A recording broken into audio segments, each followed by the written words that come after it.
You know, an ironic thing happened in this healthcare reform debate. I started out a moderate. I wasn't for single payer in the beginning. And in fact, to this moment, I haven't said I'm for a single payer. I was for the public option because I thought, hey, good, let's see what works better. Let's have the private insurance option. Let's have the public option. And I'm not positive the public option is going to work. And if private insurance is better, then we'll have settled the debate. And I earnestly believe that. I now have gotten pushed more and more to the left during the debate because of how the debate unfolded, and not because of my personal feelings like Lieberman, but because of the facts. And I'll explain what that is in a second. And now it's official. I'd like to declare it. I'm now for a single-payer system. There, I just declared it. Switch over. Now, why? Because, look, I was thinking, all right, well, you know, maybe the public option will be less expensive now, but there is no public option, right? And how did the public option get killed? Because of private insurance. They have so much money to spend on lobbyists that they bought all of Congress. Now, I've seen the premiums go up. We saw in the last 10 years they went up 119%.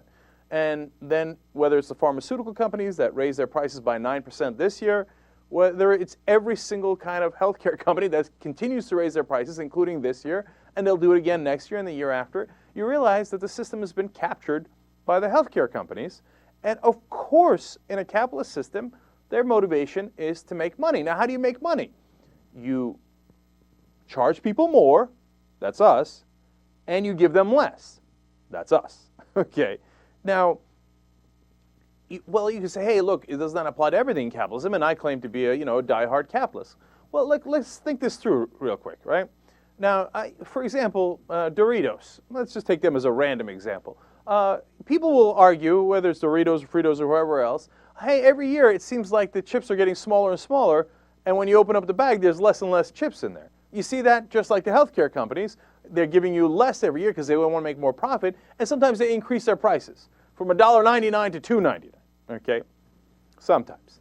So now, what are the differences, right? Because I don't mind if they do that with Doritos, because one, there's tremendous competition in the junk food market. If the Doritos is charging me too much, I'll go to Fritos or I'll go to Lay's or I'll go to Ruffles, right?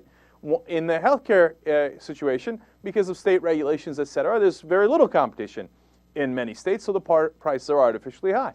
Second of all, if I get a smaller chip, I'm a little annoyed. If I get less insurance coverage, I die. So it's a little different, you see? And if I am charged an extra buck on the Doritos, maybe I get it, maybe I don't, but I get it. That's capitalism, and I got no problems with it.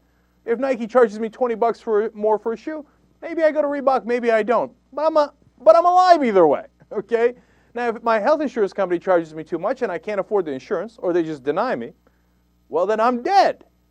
So this isn't like Doritos. This isn't like Nike. This is about life and death. That's why I keep going back to the fire department example and the police department example. We don't have private fire insurance because we can't ask people before going into a fire, hey, do you have it? How much did you pay? What were your premiums? You can't do it, right? So in the end, I think these private companies, because of the way that the system is set up, obviously will try to squeeze more and more money out of you forever and give you less and less services, which means some of us die because they denied us care. I mean, that's a sword of Damocles hanging over our head. And the whole time you're like, oh my God, am I going to be covered? Am I going to be covered? And you're constantly worried about that and constantly worried about that you can't pay the insurance anymore. And then you look at a system like Canada. The Republicans go crazy. Oh, Canada, terrible, right? Are you kidding me? I get emails every day from our Canadian listeners. They're like, you know that in Canada, you're definitely covered, and you go into you can see any doctor you like, and you go into a hospital or a doctor with your card, and you just give you the card, and that's it. You're set.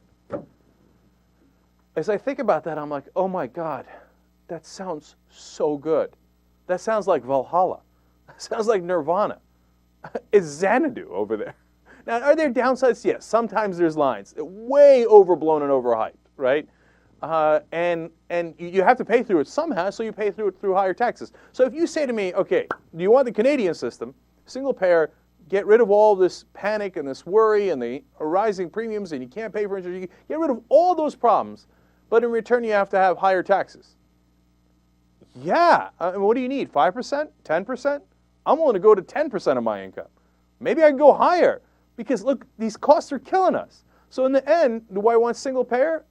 Given what I've seen now, and given that these private insurance guys are never going to let go of their grip of the politicians that reform the system on their own, yeah, I'm done, man. Single payer. Sign me up. Now, you know, if I had it my way, we scratch this whole thing. If I had it my way, we'd have elected a strong Democrat or progressive to, crack some heads. But we didn't get that. We got a guy who promises change and then, gave us this much change. So I don't know. Single player looks hopeless because Sanders has, tried it, and what did he get? 3 votes today? I don't know. I'll have to check in on it for you. Okay, maybe he got 7 votes. I don't know.